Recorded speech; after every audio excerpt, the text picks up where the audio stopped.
Setelah mengetahui pengantar komunikasi perkantoran, nah di video kali ini akan membahas terkait komunikasi lisan dan komunikasi tertulis di perkantoran.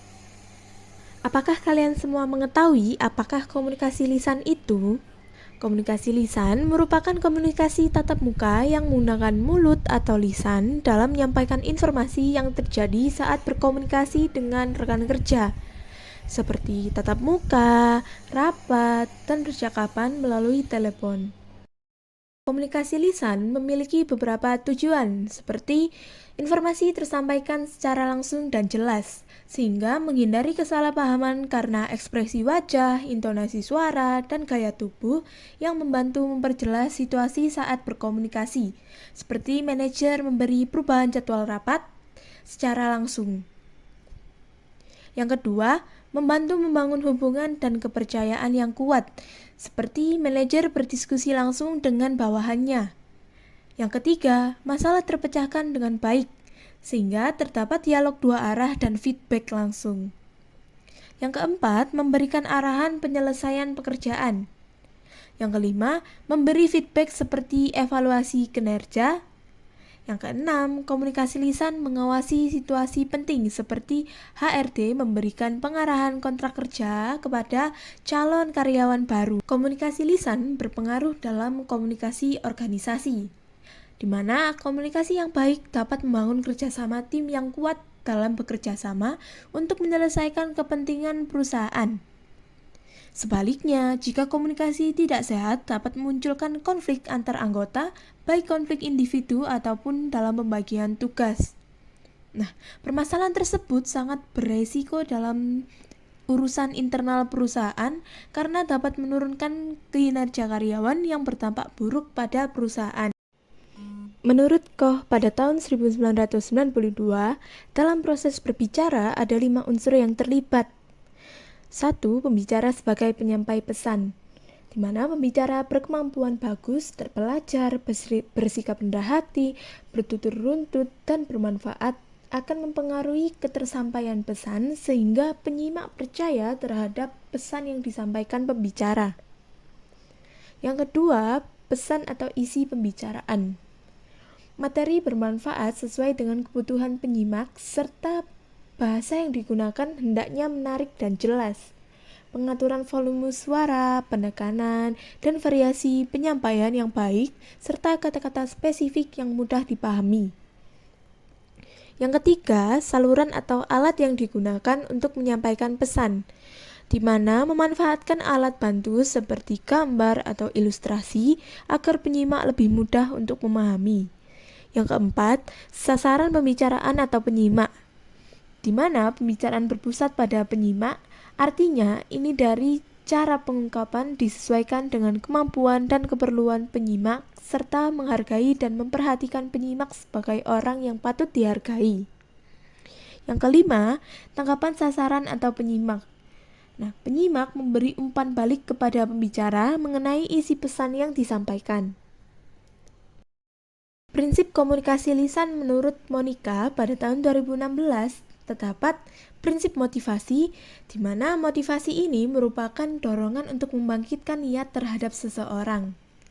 Kemudian, prinsip perhatian. Perhatian merupakan pusat pikiran pada suatu masalah. Kemudian, prinsip keinderaan, di mana penyajian suatu masalah dilengkapi dengan media komunikasi atau peraga seperti slide.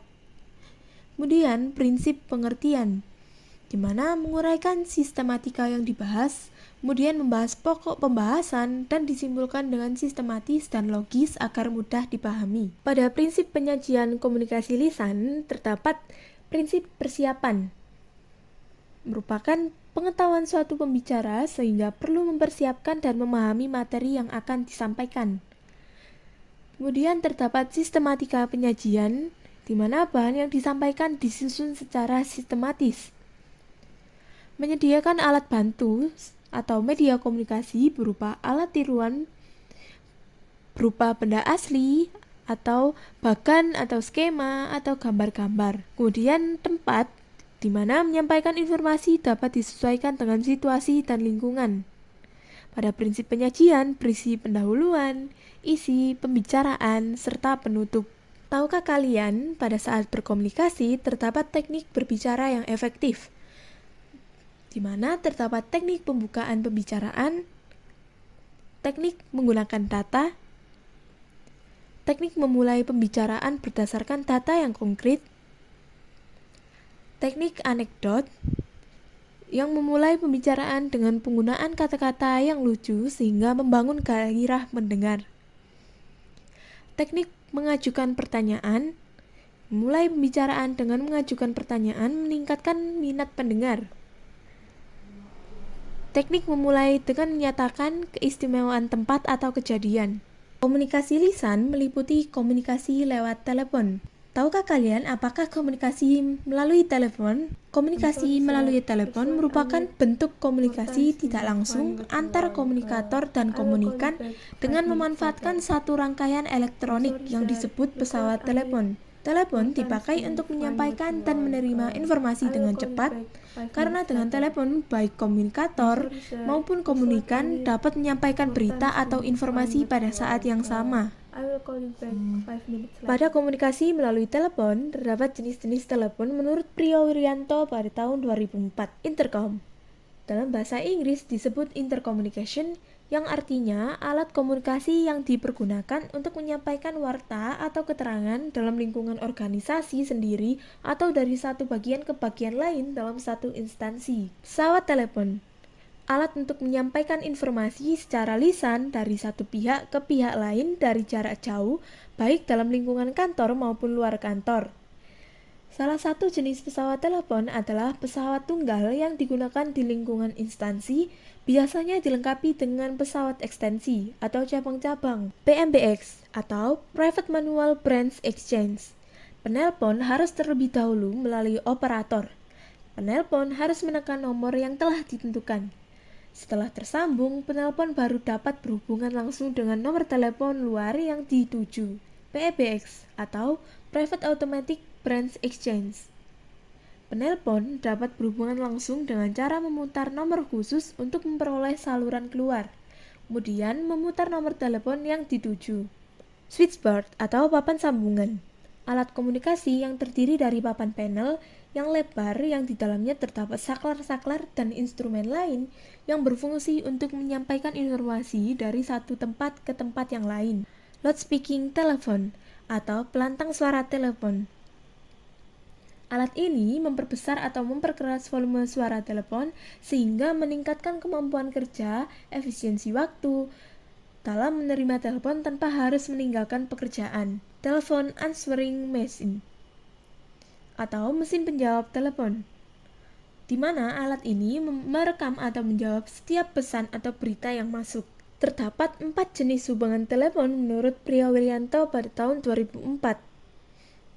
Yang pertama, hubungan antar bagian atau intern, yaitu hubungan langsung antara bagian satu dengan yang lain dalam satu kantor.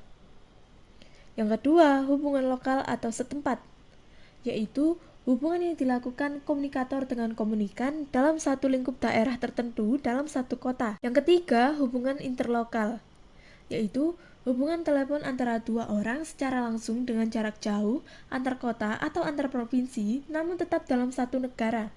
Penelpon harus memutar nomor kode wilayah tempat yang dituju. Yang keempat, hubungan internasional atau overseas call, yaitu hubungan telepon yang langsung berjarak jauh dari seseorang atau organisasi di suatu negara dengan orang lain atau organisasi negara yang lain. Penelpon menekan atau memutar terlebih dahulu nomor 001 atau 008, setelah itu menekan atau memutar kode negara, kode wilayah, baru kemudian nomor telepon yang dituju. Sebelum melakukan komunikasi melalui telepon, terdapat tekniknya. Yang pertama, menelpon dengan cara yang baik, menyenangkan, dan efisien. Yang kedua, sikap hormat, ramah, dan wajar dalam pembicaraan telepon dapat menciptakan kesan seakan-akan berbicara langsung atau bertatap muka. Yang ketiga, peka terhadap perasaan lawan bicara, meskipun ekspresi wajah tidak dapat terlihat karena sikap terdengar dari suara. Yang keempat, suara mewakili pimpinan dan citra perusahaan, sehingga sikap dalam bertelepon mencerminkan perusahaan secara keseluruhan. Yang kelima, panggilan telepon dipandang sebagai kesempatan untuk memajukan perusahaan. Yang keenam, memberikan pelayanan yang ramah kepada kolega sehingga tercipta kesan positif terhadap perusahaan. Yang ketujuh, penampilan, tanggapan, dan sikap tubuh yang positif juga berpengaruh terhadap citra perusahaan. Yang kedelapan, sopan santun dalam bertelepon adalah hal yang wajib diterapkan oleh semua pegawai.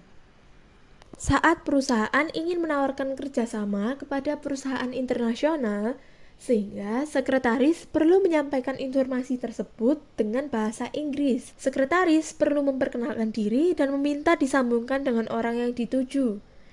Contoh kalimatnya yaitu, "Halo, may I speak with Mr. Adam? Good morning. May I speak with Mr. Harjo, please?" Dina speaking. How can I help you? Please hold the line, sir. I'm sorry, sir. Looks like I need more time to find what you want. I will call you back 5 minutes later. I'm sorry, sir. Mr. Adam is not here at the moment. Can I take a message? I'm sorry. Could you please repeat that? Can you please spell that for me? It's been great talking with you. Thank you. Good morning. Good morning. PT Jaya Kusuma Abadi. Is there anything I can help? Good morning, I'm Miss Rizka. As Secretary, Mr. Harso Laksono from PT Andalan Anda would like to speak with Mr. Jaya as Director of PT Jaya Kusuma Abadi. Sorry, Mrs. Rizka, Mr. Jaya was not in place. He was on a business trip to Bandung. Is there a message to convey to him? Yeah, Miss. Mr. Harso, as a leader, we want to hold a meeting with Mr. Jaya to discuss cooperation on offshore oil drilling in Palembang. The meeting will be conducted on Wednesday, November 1st, 2017 at 9 a.m. in Mahardika Restaurant, Jenderal Sudirman Road, number 10, Jakarta. Well, I will convey the message to Mr. Jaya's mother, and for further confirmation, I will call back. May I know the address along with the telephone number PT Andalan Anda?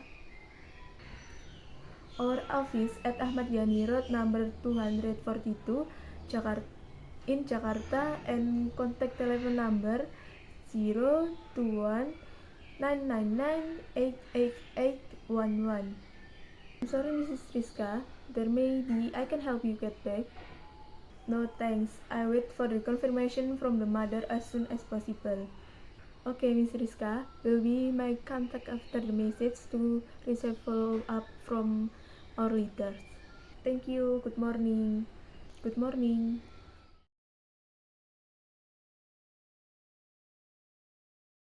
Terdapat panduan yang perlu diperhatikan untuk menjawab telepon. Mencatat pesan telepon saat atasan tidak ada, sehingga perlu membuat catatan yang memuat nama penelpon, penerima pesan, dan maksud atau pesan yang disampaikan. Prosedur mencatat yang akurat. Mencatat nama dan nomor telepon dilakukan dengan benar serta menggunakan bahasa yang sopan dan intonasi suara yang baik. Pentingnya catatan informasi lengkap. Memudahkan pimpinan menghubungi penelpon tanpa kesulitan mencari data yang diperlukan. Penanganan telepon dari penelpon yang tidak dikenal. Tidak memberikan informasi lengkap seperti nama, alamat, karyawan, atau data pimpinan kepada penelpon yang tidak dikenal. Etika dan batasan informasi. Tidak memberikan informasi berlebihan atau terlalu banyak kepada penelpon. Komunikasi tertulis adalah proses penyampaian pesan komunikasi yang ditulis menggunakan kata-kata dalam bentuk tulisan yang dilakukan dalam kegiatan surat menyurat melalui pos, telegram, fax, email, dan sebagainya. Pengaruh komunikasi tertulis terhadap komunikasi dalam organisasi, yaitu pada setiap perusahaan pasti akan adanya sebuah dokumen-dokumen tertulis, karena jika tidak adanya dokumen maka akan terjadinya kesalahpahaman, dan juga kalau tidak adanya dokumen yang tersedia maka tidak ada bukti jika adanya kesalahan. Komunikasi tertulis berfungsi sebagai tanda bukti tertulis yang otentik seperti surat perjanjian. Alat pengingat atau berpikir bila mana diperlukan, misalnya surat yang telah diarsipkan. Dokumentasi historis, misalnya surat dalam arsip lama yang digali kembali untuk mengetahui perkembangan masa lampau. Jaminan keamanan surat keterangan jalan, pedoman atau dasar bertindak, surat keputusan, surat perintah, dan surat pengangkatan. Lebih efisien dari komunikasi melalui telepon bila jarak antara perusahaan dan langganan jauh. Jenis komunikasi tertulis yaitu surat merupakan alat komunikasi tertulis atau sarana untuk menyampaikan pesan maupun informasi secara tertulis dari pihak satu kepada pihak yang lain. Telegram merupakan tulisan yang disampaikan kepada seseorang untuk memberikan pesan atau message dari jarak jauh yang terbagi menjadi telegram umum dan telegram milik pemerintah. Telegram yang dikirim secara umum termasuk perusahaan, negara, dan swasta, jenis formulirnya warna putih. Memo Office Memorandum. Cara berkomunikasi tertulis yang digunakan oleh seorang pejabat kepada seseorang atau sekelompok orang di dalam lingkungan organisasi. Laporan merupakan suatu keterangan tertulis yang disampaikan oleh seseorang kepada atasannya untuk menyampaikan informasi pertanggungjawaban dari atasan kepada bawahan. Laporan sebagai bahan pengambilan keputusan. Formulir merupakan cara berkomunikasi tertulis yang relatif sudah berpola atau paten. Artinya, organisasi telah menetapkan standarisasinya. Prinsip komunikasi tertulis lengkap.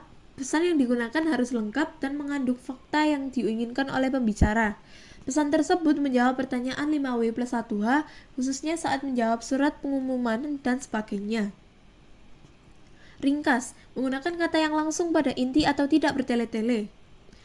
Pertimbangan, mempertimbangkan apakah pesan yang disampaikan sudah dapat dipahami oleh penerima. Konkret, menggunakan kata yang berdasarkan pada fakta dan data serta menggunakan kalimat aktif. Jelas, pesan yang disampaikan harus benar-benar jelas dan dapat dimengerti oleh pembaca. Sopan, tidak menggunakan kata yang menyinggung perasaan pembaca. Benar, menggunakan bahasa yang sesuai dengan level pengetahuan dan menggunakan kata akurat, grafik gambar yang menunjang. Sekian pemaparan materi pada video kali ini. Terima kasih.